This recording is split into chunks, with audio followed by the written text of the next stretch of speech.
Алла Тағала Құранда шүкірлік етсеңдер арттыра берем дейді.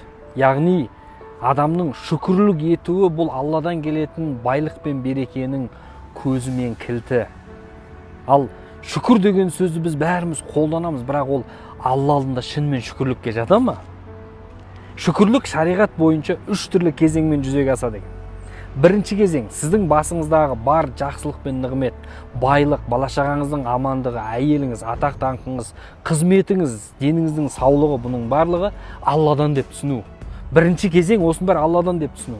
Яғни сіздің пысықтығыңыздан, сіздің әлгі танысыңыздың көптігінен, басқадан емес, Алладан деп түсіну.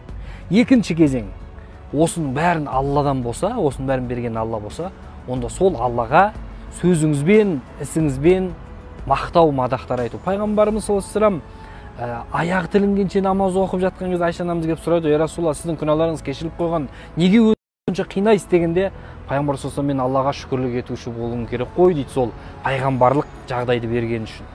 Үшінші, осы Алла берген жаңағы нығметтің бәрін Алла бұйырған орындарға жұмсау, садақа беру, зекет беру және ысыраптан сақ болу екен.